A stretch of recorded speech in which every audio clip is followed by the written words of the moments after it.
Chapter 2. My Fire, Your Guidance.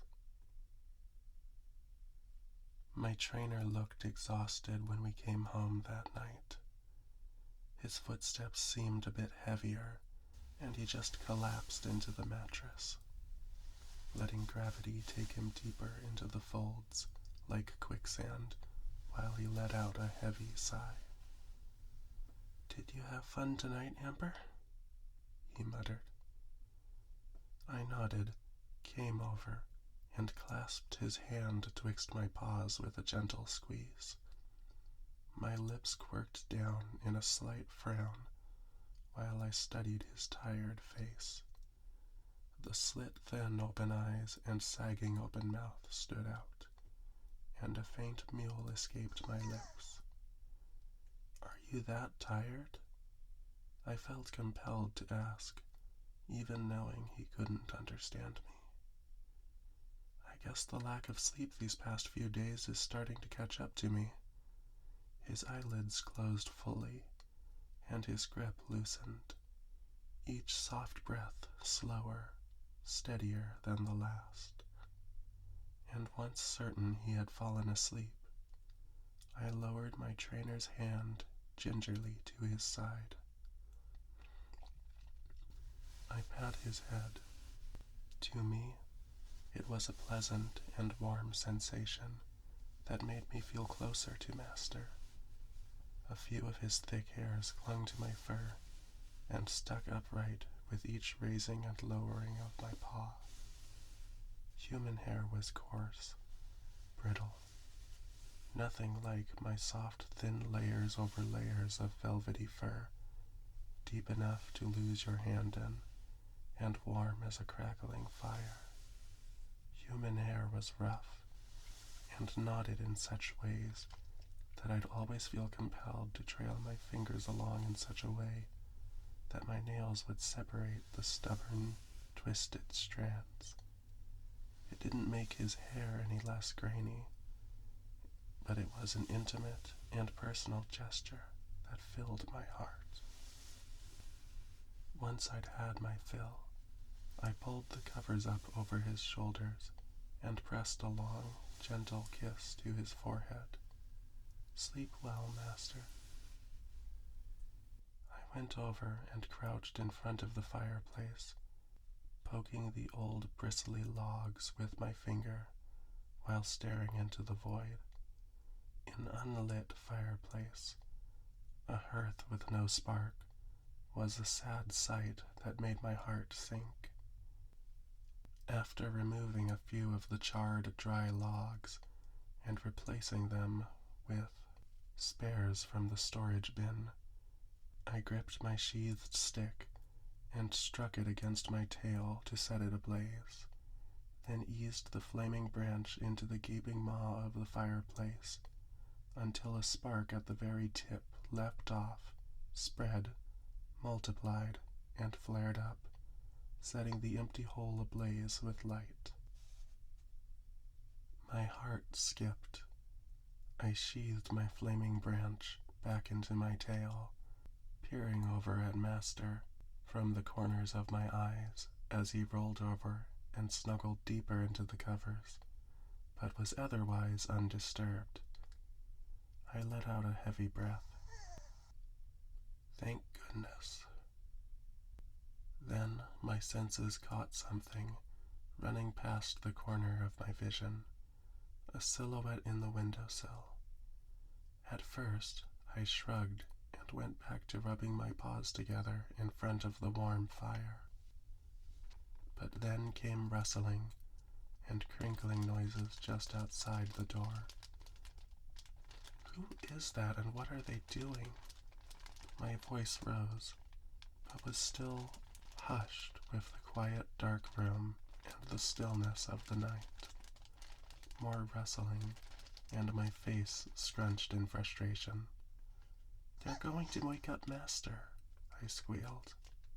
I shot up, planting my paws on my hips, and hurried to the door. Easing it open, the loud creaking of the door hinges made me wince as I spun my head around to check on Master, whose chest still rose and fell softly with his breaths, and who showed no signs of stirring. Still asleep. Good.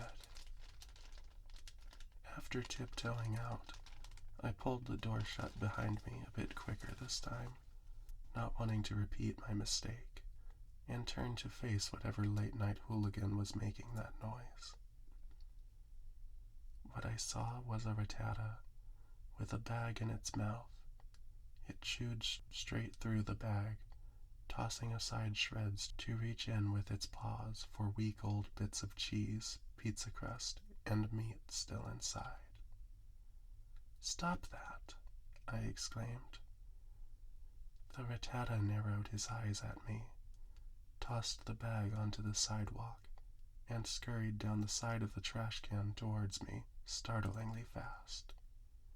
"You're one to talk. I don't see you fighting for your meals." I froze up. I was just reaching for my branch, thinking this Rattata was going to rush in and bite my leg. Now my chest clenched. "You were just hungry." I folded my arms while keeping gaze with the Rattata, who glared unblinking with his nubbin paws crossed. He kept twitching his mouth to show off those sharp fangs that glinted in the moonlight. Fangs strong enough to tear right through wood planks, much less my own skin, and he wanted me to know it. It was all very primal, like an Arcanine's low growl, or a Pikachu emitting sparks from its cheek pouches to scare off predators. Rattata tiptoed on all fours, snarling, crouched, and ready to pounce. As a Braixen, I was more human-like than the Rattata, down to my appearance, genetics, and even my thoughts. But I could still relate to those basest creature instincts from my time as a Fennekin. Rattata was shaking. It was subtle, imperceptible unless you were looking for it, but it was there. To test my theory, I took a step forward, to which Rattata leapt back and started growling. Despite feeling bad for him, my chest and fists clenched in indignance at the thought of this creature, a quarter of my size, trying to scare and manipulate me. As I reached for my branch, he froze up. "Hey, no need to be hasty. I'm sure we can work out a deal." "Got him." I placed my paws back on my hips, quirking an eyebrow at the Rattata. It shuffled in place, looking around. "Us wild Rattata gotta eat whatever we can whenever we get the chance. That's a scavenger's life for ya." Hearing that squeamish lilt creep into his voice, I dropped my bad girl posture and knelt down to stroke the Rattata's head with the back of my paw. "If you're hungry, I'm not going to stop you from eating. Just don't threaten me next time, okay?" The Rattata's eyes shot open in realization. Really? In an instant, he scurried up the trash can, picking out anything that didn't have food and tossing it onto the sidewalk. I rushed over to gather up the trash. By the time all the empty bottles and bits of cardboard boxes were bundled up into my arms, the Rattata had already shoved his head into a to-go container and was scarfing down the contents.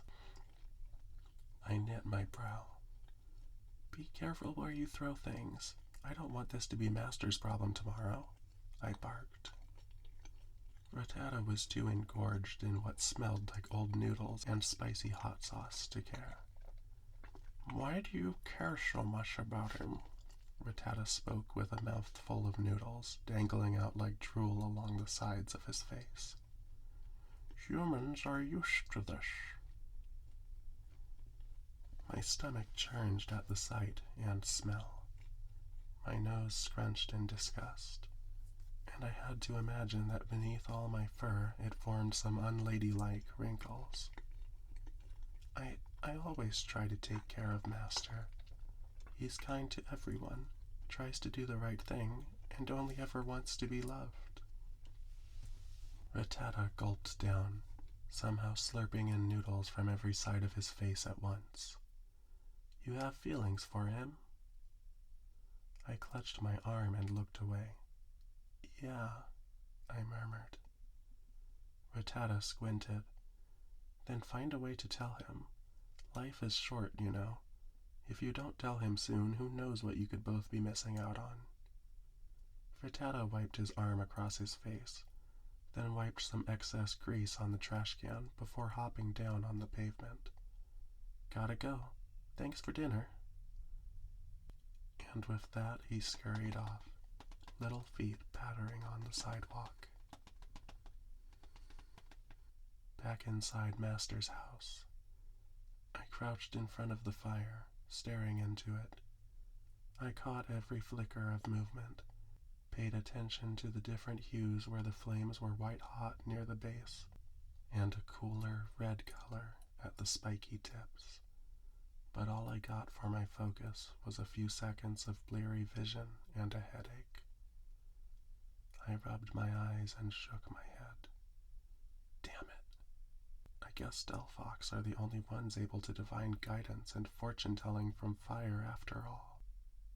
I clutched my knees to my paws, thinking back to the battle earlier today.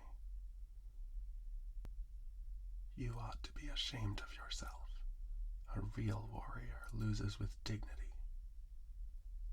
Lucario's words rang in my mind. He wasn't wrong. I had flailed my arms and screamed like a child. But I couldn't not be upset with myself.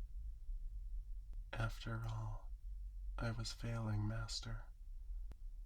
I could still remember when Master used to smile so big that all his teeth would show, and when he used to laugh at the dumbest jokes. But no longer, not since that day, not since she left him.